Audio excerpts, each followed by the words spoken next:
naturellement, je vais vous présenter un peu le projet BNQ 21000. L'avantage qu'on a eu de faire ce projet-là, c'est que ça nous a permis de faire des avancées, qu'on a été en mesure de transposer autant au niveau de la recherche qu'au niveau de l'enseignement. Du moins, on essaye présentement. Je vais faire donc un petit détour sur le projet et comme tel, sur les résultats qu'on a eus pour être en mesure de vous présenter en fait une approche. Une approche qu'on espère novatrice qui, à quelque part, c'était une problématique qu'on ne connaissait pas, qu'on a pris sous un angle donné et les résultats, bien, sont assez intéressants. Et c'est le fruit de pas d'une seule personne. Je ne peux pas dire ça, je vais vous dire tout à l'heure comment on va être, vous allez trouver que c'est assez intéressant. Alors, au départ, le projet a été pensé par Novaction et le BNQ. Naturellement, ce projet-là aurait été impossible si le MDEIA ne s'était pas mis de la partie. Et nous autres, on a été intégrés là-dedans pour donner un appui, quelque part, à cette initiative-là. Et je suis très content. Alors, au départ, c'était quoi? Dans la phase 1, ce qu'on voulait faire, c'était une norme. Pour savoir c'est quoi une norme au départ, c'est pas clair dans la tête des gens c'est quoi une norme. Pour être en mesure de comprendre c'est quoi une norme, il faut d'abord comprendre c'est quoi une convention. Par exemple, Mme Barrette, si je fais ceci.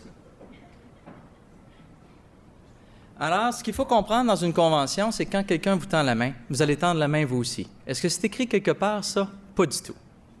C'est-à-dire que l'être humain, vivant en groupe, a besoin de conventions pour vivre. C'est des choses qui sont tacites, qui sont implicites. Mais les êtres humains vont réagir de la même façon. Naturellement, ce qu'il faut comprendre d'une convention, c'est que c'est nettement teinté par les valeurs de ceux qui vivent ensemble. Par exemple, quand il existe une convention, il peut exister une convention inverse, dépendant des valeurs. Ici, nous, quand on tend la main, on se touche. Dans d'autres pays, on va plutôt s'incliner. Les conventions, dans le fond, on en connaît. Okay? Par exemple, quand ils ont sorti le véhicule, dans le fond, les gens se sont dit, bien, on va se rentrer dedans si on conduit n'importe comment dans les villes. Fait qu'il y en a qui ont dit, parfait, on va conduire nous à droite, qui est une convention. Et en bout de ligne, dans d'autres pays, on peut conduire à gauche, qui est aussi une convention inverse. All right. Les conventions, dans le fond, quand on décide de les formaliser, okay, on peut faire beaucoup de choses avec une convention. Dans un premier temps, on peut faire ce qu'on appelle un code, le code de la route, okay, qu'on formalise les conventions pour que tout le monde s'entende. On peut faire une loi. Et entre les deux, on peut faire une norme. Ce qu'il faut que vous reteniez ici, c'est que peu importe ce qui se passe, dans les trois cas, c'est nettement influencé par ceux qui sont à la base, justement, de la création de la chose, le code, la norme ou la loi. Alors, quand ils nous ont proposé à l'Université de Sherbrooke et Clochard Desjardins en gestion de développement durable de participer au projet de norme, j'ai tout de suite compris que ce qui était intéressant dans ce genre de choses-là, lorsqu'on fait une norme, c'est qu'on va influencer les autres. Il n'y en avait pas de normes en développement durable, dans le fond, au nord de l'Amérique. Alors, si au Québec, on décide de faire une norme en développement durable, l'avantage, c'est que par le réflexe humain, quand on vous demande de faire quelque chose, c'est d'aller regarder ce que les autres ont fait. À cause de ce réflexe-là, on va influencer tout le monde. Et l'avantage là-dedans, c'est que si le Québec est capable de prendre un virage, en quelque part, et puis être le premier à le faire, et que les autres autour vont regarder ce qu'on a fait et vont épier, ça ne veut pas dire qu'ils vont copier, mais ça va les influencer, mais ça va les influencer sur la façon québécoise de faire. Alors, j'étais très content d'être en mesure de pouvoir participer à ce genre de choses-là. Pour faire la norme, dans le fond, on avait 21 membres du comité de normalisation. Ça, c'était le comité de base. À l'extérieur, moi, j'étais à l'interface, un genre de Windows. Je ne sais pas si c'est une bonne idée de dire ça, mais le truc là-dedans, c'est que j'avais donc, à part de ça, il y avait 14 chercheurs de l'Université de Sherbrooke et 7 spécialistes aussi de l'Université de Sherbrooke que je m'étais entouré pour être capable d'appuyer finalement le comité. Alors, quand je disais qu'il y a beaucoup de personnes qui ont travaillé, juste ici, on était 42. Right. On a fait la norme. Une fois qu'elle a été faite, ils ont dit, parfait, il faut l'expérimenter. L'avantage de l'expérimentation, c'est la suivante. La meilleure des normes, c'est pas la plus intelligente. C'est plate, là, mais c'est pas ça pantoute. La meilleure des normes, c'est la plus utilisée. La façon de la rendre la plus utilisée, c'est de l'outiller. Alors, ce qu'on s'est dit, parfait, alors la norme, qu'on rentre en phase 2, ça va être de l'outiller. Au-delà du guide, il faut leur donner des outils. Et on s'est affairé à faire ça. 43 entreprises participantes, 16 consultants. Il y a eu 7 personnes d'un comité aviseur, dont le BNQ, le DEIE. En fait, on voit les 4 partenaires de départ. Et là, voyez-vous, on est passé de 14 à 19 chercheurs et 43 spécialistes. À l'autre étape, dans le fond, qu'on a fait d'autres outils, on est passé à 45. Right. Au départ, qu'est-ce qu'on avait? On avait les principes de la loi. Alors, on nous disait, bon, est-ce qu'il y aurait moyen de permettre de faire une norme dans laquelle, effectivement, on pourrait permettre aux entreprises de tenir compte la prise en compte des principes de la loi? Moi, étant entrepreneur, j'ai eu 2 entreprises dans ma vie. Oui, je suis professeur à l'Université de Sherbrooke. Et je vous dirai tout à l'heure, je suis aussi autre chose. Le truc là-dedans, c'est que quand je regardais ça, je trouvais ça intéressant, je comprenais, j'étais capable de lire les définitions. Sauf que, pour vous donner un exemple, pollueur-payeur, ça ne me disait rien, moi, comme entrepreneur. Comme entrepreneur, je me disais, moi, ayant eu des entreprises, pollueur-payeur. Supposons, moi, comme propriétaire d'entreprise, je dis, oui, OK, parfait, pollueur-payeur, j'embarque. Mais je fais quoi? OK, on m'évalue comment?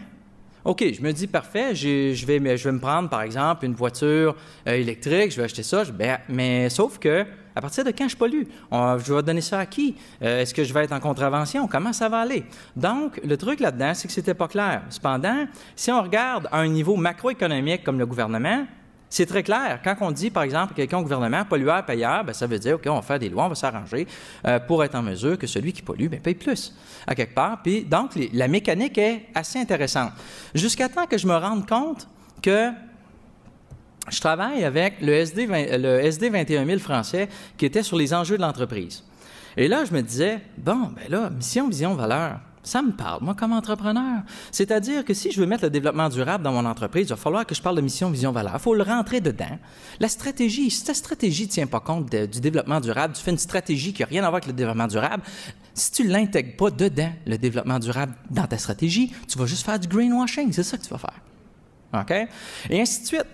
Je me suis dit, mais qu'est-ce que j'aime? Mais qu'est-ce que j'aime du SD 21 000? Il fallait faire le lien avec les principes. Je me suis rendu compte, effectivement, si vous regardez en haut, les 21 enjeux qu'on a sélectionnés étaient microéconomiques ou micro-environnement ou micro-social, tandis que les principes étaient macro. OK? Donc, santé, qualité de vie, c'est des principes de société. Alors, l'objectif ici était davantage, une fois qu'on a saisi ça, c'est qu'il fallait saisir dans un premier temps au niveau de la recherche, c'est qu'on avait 2 niveaux de pensée qu'il fallait croiser. Et l'objectif ici, c'était d'être capable de donner une norme aux entreprises pour qu'ils puissent cheminer de façon autonome vers les principes de la société, OK? Mais à travers leur propre enjeu, donc parler leur propre langage. OK? Et donc, il fallait donc lier 2 niveaux de pensée qui ne sont pas pareils du tout. OK? Et est venue l'image, effectivement, où ce que je me disais, bon, bien, un capitaine de bateau, dans le fond, c'est comme quand tu navigues, dans le fond, au 18e siècle, où il y avait le sextant, et il s'alignait sur l'élévation des étoiles pour être en mesure de s'orienter. À vol d'oiseau, tu peux passer d'un point A à un point B, c'est facile. Mais le bateau, lui, quand il y a une île, doit contourner. OK? Alors, la réalité microéconomique des entreprises, pour l'avoir vécu, n'a rien à voir avec le vol d'oiseau. Au contraire, le capitaine du bateau doit être capable de naviguer correctement et se retrouver. Puis des fois, le vent est assez turbulent, tandis qu'à très haute altitude, ben, c'est une autre histoire. OK? Alors, on s'est dit, parfait. Si on regarde rapidement, en vert, il y a on a choisi 21 principes du développement durable. On aurait pu en choisir 40. J'en voulais 16, c'est parce que j'essayais de faire un par un, moi, là. Et en bout de ligne, en gang, ce qu'on a fait, c'est qu'on a fini par 21. Après, ça a été écorché un peu. Alors, le truc là-dedans, en vert, vous avez mission, vision, valeur, stratégie, éthique, responsabilité sur les produits et services, gouvernance, qui sont la partie morale de l'entreprise. Contrôle de la rentabilité, pérennité de l'organisation, pratique d'investissement, pratique d'approvisionnement, impact sur le développement local. Qu'est-ce que c'est? Ça, c'est la partie économique. En rouge, pour le cœur, conditions de travail, développement des compétences, équité, santé, sécurité au travail. Et en vert, matière première, énergie, eau et toutes ces choses-là qui sont les principes qu'on appelle liés à l'environnement. Et là, vous allez dire, il y a un 4e volet à quelque part, c'est la partie au départ qui est la partie morale qu'il ne faut pas l'oublier. Alors, on s'est prêté à l'exercice, justement, et je me rappelle qu'on a eu des bonnes discussions avec Martin Vachon là-dessus, à savoir comment on pourrait bien se retrouver avec... Comment on pourrait faire qu'à chaque enjeu, quel est le lien on pourrait bien faire entre les enjeux micro puis les aligner vers les principes macro de la société? Alors, on s'est rendu compte, la santé et sécurité au travail, dans le fond, qu'est-ce qu'on avait? On avait les principes de santé et qualité de vie, participation et engagement, prévention, précaution. Ça, c'était la santé et sécurité au travail. Si vous en prenez un autre, comme la pérennité de l'organisation, ça avait rapport avec l'efficacité économique pour l'entreprise, la participation et engagement, et il fallait véhiculer un esprit de production et consommation responsable. Une fois qu'on l'a eu fait pour les 21 enjeux microéconomiques, on était en mesure donc d'avoir un genre de table de conversion. Sauf qu'il fallait un lien. C'est-à-dire qu'il fallait lier les parties micro vers le macro. Et là, pour avoir un lien, c'est-à-dire pour orienter les entreprises vers ce que la société veut, à moindre coût, il a fallu utiliser un modèle conceptuel. Et ce que je vais vous montrer ici, c'est une approche qui fonctionne assez bien, qui est assez robuste. D'autres approches sont possibles en passant, et on les encourage. Le modèle est le suivant. Au départ, ici, je pense qu'il y a une souris. All right. Alors, si vous regardez ici, l'entreprise, au départ, lorsque souvent elle œuvre en entreprise, l'entrepreneur ne sait pas. Moi, c'est plate, là, mais quand j'étais entrepreneur, là, je devais être bien poche. Parce que, dans le fond, sur les 21 enjeux de développement durable, j'étais pas fort sur quelques-uns. Il ne faut pas oublier d'abord que je suis mathématicien de formation. Et je ne savais même pas comment faire une définition de tâche. Mais j'avais 8 employés. Alors, le truc là-dedans, c'est quand tu ne sais pas, tu n'es pas concerné. Et quand il y a un problème, tu ne sais pas, fait que ça finit comment? En culture de blâme. Mais voyons, l'employé, il ne sait pas, il devrait savoir ça. Mais non, c'est pas si intuitif que ça. Quand il arrive un problème, la tension ici, regardez ici, va augmenter et l'individu devient réactif. C'est-à-dire qu'il en fait beaucoup quand il y a un problème. Puis quand il n'y a pas de problème, bien, il revient à son business as usual. Bon, et ce qui se passe là-dedans, c'est qu'on a une culture de résultat. On voit ça en santé et sécurité au travail. Quand il y a eu un problème, puis que la CSST vient fermer l'usine, l'individu, tout à coup, qui dirige l'entreprise, autant la santé et sécurité au travail, ça ne le borderait pas avant, autant tout à coup, il en fait beaucoup. Il est réactif. Hey, les gars, faites le ménage, il faut être bon mercredi. Là. Mais le gars, il est venu le mardi. Puis il s'est encore fait pogner. Le truc là-dedans, c'est qu'ils sont dans une culture de résultats ici qu'on va appeler à court terme, au plus moyen terme. Si, naturellement, l'entreprise fait en sorte que quand le problème survient souvent, tu n'as pas le choix de progresser et, par exemple, la CSST vont t'amener à progresser, par exemple, en santé et sécurité au travail et va t'amener vers une culture qu'on appelle de conformité et de contrôle. Right. Une entreprise peut rester toute sa vie. C'est pour ça qu'il y a un mur. C'est pour ça qu'il y a un saut. C'est un peu quand tu apprends à jouer au golf. Au départ, là, quand vous êtes ici, là, vous apprenez à jouer au golf, vous ne savez pas tenir vos bâtons. Vos amis vous disent « Tiens, non, tes bâtons de même. » Là. Fait que là, tu finis à force de pratiquer, puis avec les conseils de tes amis, et puis à faire rire de toi, ben, tu dis « Bien, parfait, je suis tanné, fait que je vais aller pratiquer un peu. » Tu t'en vas là. Tu finis par jouer un petit peu plus. Qu'est-ce qui se passe? Bien, tu atteins ton propre seuil, où ce que toi, tu es à l'aise, tu arrives ici. Tu peux passer toute ta vie à jouer au golf comme ça avec tes amis. C'est pas un problème. C'est la même chose, dans le fond, si tu veux évoluer comme golfeur. Ça, c'est un des parallèles que j'aime bien faire. La première chose, si tu veux un jour évoluer comme golfeur, puis tu es rendu là à ton propre mur à toi, ça arrive dans les instruments de musique, ça arrive aussi n'importe quel sport que vous faites. Les gens vont arriver à un genre de seuil. Il faut que tu ailles voir un professionnel, un prof, qui va te dire quoi? Bien, le professeur de golf va te dire, écoute, regarde, tes pieds sont mal placés, ton coude ne sort pas assez rapidement, ta tête, dans le fond, tu as des balances, pour ça que tu es toujours en retard. Ces choses-là. Donc, le truc là-dedans, c'est qu'il faut faire un saut, mais ici, qu'est-ce qui se passe? Après que le prof te dit ça, ici, il y a un saut, là, parce que tu es ton pire ennemi. Toi-même. Faut que tu luttes contre toi-même pour être capable d'aller plus loin. C'est la même chose dans les entreprises. L'entreprise, le saut, on sait c'est quoi maintenant avec ce qu'on fait là, dans les projets pilotes, là, c'est la prise de responsabilité. As-tu envie d'être responsable ou non? Comme entreprise, puis pas toujours dire que c'est la faute des employés. Non, peut-être c'est la façon dont la gestion est faite. Et peut-être, si vous étiez un petit peu mieux structuré, ça irait juste un peu mieux. Et là, c'est la prise de conscience. L'individu dit oui ou non. C'est comme le prof, il te dit, bien, travaille ton jeu de pied, travaille ta tête, tu le fais ou tu le fais pas. Mais si tu as envie de le faire, tu vas aller plus loin. Puis là, tu vas vraiment t'améliorer. Puis tes amis qui étaient pognés à 110, ça fait longtemps que tu es plus loin. Mais au-delà de tout ça, l'entreprise, donc, au départ, qu'on va appeler peu ou pas concerné, qui fait une culture de blâme, on a vu ça en entreprise où les gens disaient, écoutez, la santé et sécurité au travail, nos employés, là, écoutez, là, c'est une bande de nonos. On lui dit, mais qu'est-ce que tu veux? Bon, culture de blâme. Culture de résultat, c'est quand tu es réactif. Quand tu es accommodant, c'est tu prends responsabilité, ça dépend des dossiers. Des fois oui, des fois non. Si tu veux aller plus loin, il faudra que tu prennes tes responsabilités, tu vas être proactif, une culture d'amélioration continue versus une culture intégrée. Alors, si vous regardez ici, les deux premiers en bas, peu concernés ou réactifs, sont ce qu'on appelle économico-centrés. C'est pas compliqué, ils ont le moral dans leur portefeuille. L'accommodant ici, justement, c'est pour ça qu'on l'appelle l'accommodant, il est le calculateur, il va calculer tout, lui. Donc, on l'appelle aussi le calculateur. Le proactif ici va aller au-devant des problèmes et va agir. Ça, c'est la meilleure façon de gérer une crise. Une crise, c'est jamais un accident. Hein? Non, non, non. C'est un long processus qui se prépare depuis longtemps. OK? La proactivité, c'est une bonne chose. Et finalement, le générateur.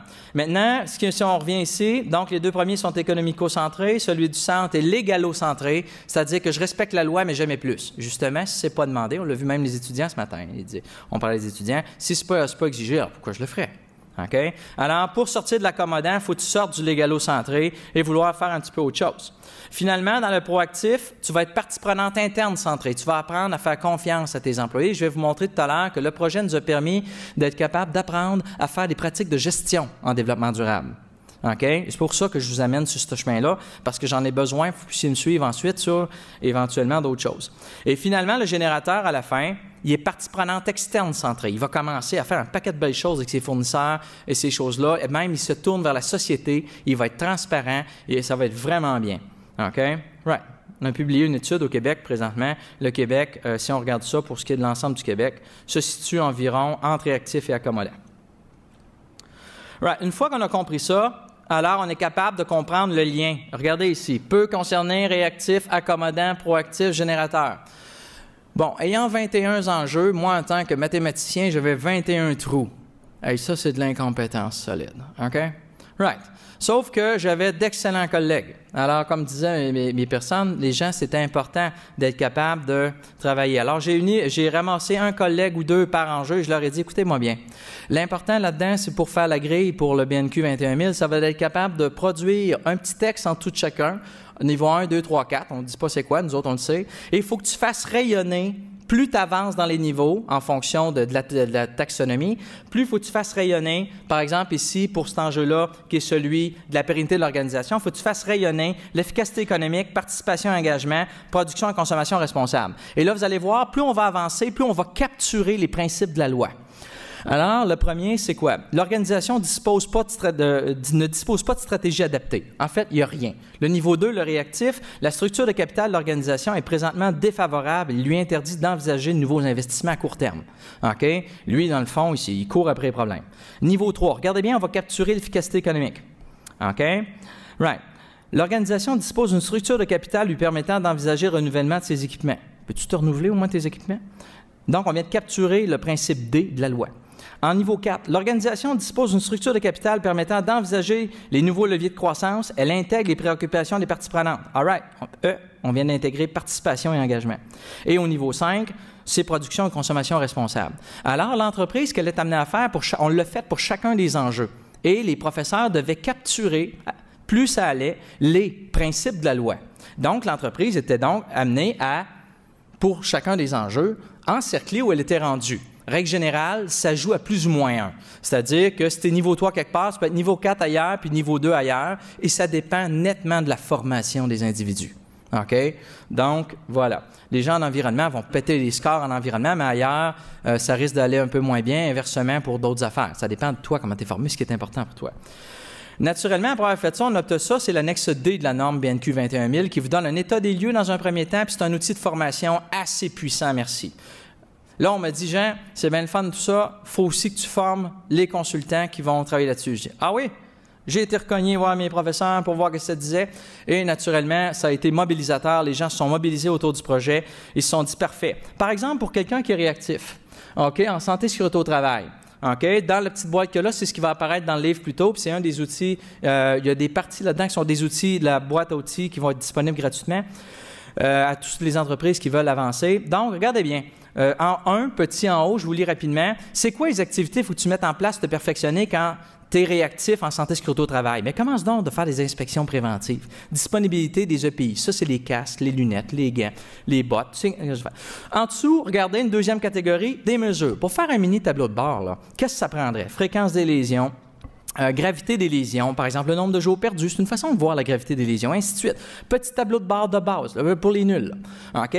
En 3 en haut, dans ta culture, c'est quoi qu'il faut que tu comprennes? C'est quoi le mot d'ordre qu'il faut que tu comprennes dans ta culture ici? Qu'est-ce qu'il faut que tu changes pour avancer? OK? 4. Facteurs déterminants. Donc, t'attends-tu un accident? OK? 5. C'est quoi les ressources de base que tu peux aller piger sur Internet pour être capable d'avancer? OK? On l'a fait pour chacun des niveaux. Voyez-vous réactif ici, niveau 2, santé, sécurité au travail. Ben on l'a aussi pour le niveau 5, le niveau 4, et ainsi de suite. C'est pas un problème du tout. OK? Je donne l'exemple ici. Regardez, 1, qu'est-ce qu'il faut que tu améliores pour progresser? 2, mesures, mais pour le niveau 5. OK? Ça, c'est mes profs qui ont fait ça. OK? J'en avais un paquet. OK? On était 45 pour faire le livre. On m'a dit, dépasse pas 8-9 dans un collectif, ça ne marche pas. Avantages, inconvénients. Maintenant, les avancées que ça nous a donné, les principes de Rio, en fait, si on les regarde, émanent d'un niveau de pensée macro. OK? Ça, il faut commencer par comprendre ça. Deuxièmement, les enjeux des entreprises sont d'un niveau micro d'avantage. Le modèle conceptuel, est un lien du micro vers le macro. OK? Donc, maintenant, il est possible de produire des pratiques de gestion en développement durable, puis je vais vous le montrer rapidement par un exercice assez simple en soi. Regardez bien, santé, sécurité au travail, là. OK? Qu'est-ce qu'il faut faire rayonner? Les principes là-bas. Regardez bien. Disons que vous êtes tous mes employés, puis je vous dis, parfait, d'ici la fin de l'année, je donne 5 000 $ si on réduit nos accidents de 10 %. OK? Est-ce que c'est une bonne pratique? Non, ça n'est vraiment pas une bonne parce que ça encourage la sous-déclaration. Quand vient le temps de la fin de l'année, les gens se blessent, mais ils ne veulent pas faire perdre le bonus à tout le monde, fait qu'ils se la ferment. Puis en plus, le gars qui gère se tourne les pouces. OK? On ne résout pas les problèmes, là. Il reste là profondément. Une bonne pratique de gestion qui fait rayonner santé, qualité de vie et ces choses-là, regardez bien, on prend le même 5 000 $. On dit parfait les employés. À partir de maintenant, jusqu'à concurrence de 5 000 $, voilà, pour l'année, on répartit le 5 000 $ en fonction des suggestions que vous amenez pour améliorer la santé et sécurité au travail dans vos postes de travail et à travers l'entreprise. Tu donnes le ballon. Quand tu donnes le ballon à tes employés, tu viens de faire quoi? Engagement et participation. Les employés vont se sentir mobilisés. OK? Ensuite, tu viens d'améliorer la qualité de vie parce que les gens vont vouloir te donner des suggestions. OK? Puis, le truc là-dedans, c'est d'utiliser ça correctement. Prévention. Tu viens de faire de la prévention. OK? Et il n'y a plus de cachette. OK? Donc, c'est de la précaution, à quelque part. All right. Je viens de vous montrer comment on est capable maintenant de fabriquer. Et c'est ça qu'il faut que nos professeurs comprennent. Pourquoi que le projet a fait de l'engagement, à quelque part, au niveau de la recherche? C'est que ça a créé un engouement. OK? Autour de ce projet-là. La seule chose que j'ai eu à faire, moi, c'était être chef d'orchestre. OK? Puis comme que je disais à mes consultants ici, quand vous regardez le modèle, une fois que tu as compris ça ici, faites comme si vous étiez un coach puis vous aviez un golfeur en avant. Donne-y pas les bâtons de Tiger Woods quand il ne sait pas tenir ses bâtons. Donc, ça fait longtemps que je dis que je ne suis plus un professeur. Je suis un coach maintenant. OK? Quand vous prenez les gens, il faut être coach. Puis c'est ça le développement durable. Il faut que tu prennes les gens. Comme je dis souvent aussi, je m'intéresse rarement à ce que quelqu'un dit. Ça a plus ou moins d'importance. Mais plutôt à comment il s'est pris pour arriver à un raisonnement comme ça. OK? Et c'est là-dessus, sur le deuxième niveau qu'il faut que tu t'attaques pour être capable de bien agir en tant que coach pour faire progresser quelqu'un. Je vais terminer là-dessus.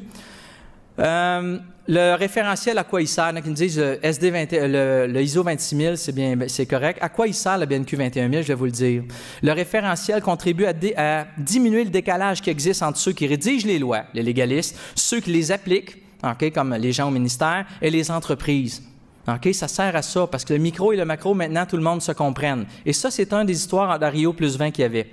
Par l'esprit d'apprentissage, on favorise la diffusion du RSE. Pourquoi l'apprentissage? La norme, c'est une norme d'apprentissage, pas de performance. Écoutez-moi bien, là.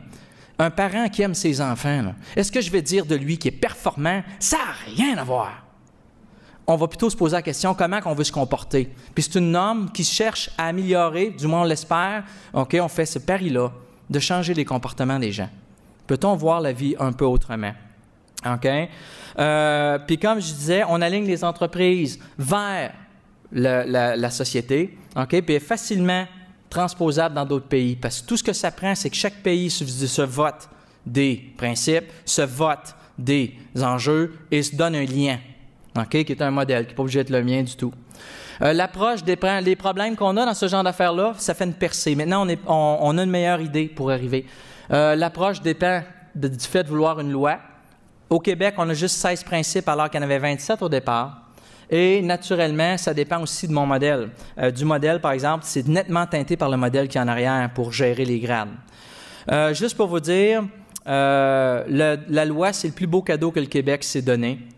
Je termine avec, imaginez maintenant ici, nous autres, ce qu'on tente de faire à la faculté d'administration, c'est de prendre chacun des cursus, chacun des cours, et dire, toi, dans ton cours comme professeur, qu'est-ce que tu fais rayonner là-dedans comme principe? Okay? Et qu'est-ce que tu captures dans ton cours? Et c'est ça qu'il faut faire évoluer nos professeurs. Okay? Nous autres, le livre a permis effectivement de faire évoluer un grand nombre de professeurs parce que ça les a en plus récompensés. Parce que le livre, c'est quand même quelque chose de bien et ça les a fait réfléchir beaucoup. Puis là, ce que je veux faire, c'est changer l'ensemble des cursus. On est capable d'avancer avec ça. Et c'est qu'est-ce que tu captures dans ton cours? Puis c'est ça qu'il faut que tu apprennes à dire à tes étudiants. Il faut être un coach. Voilà pour moi. Merci beaucoup.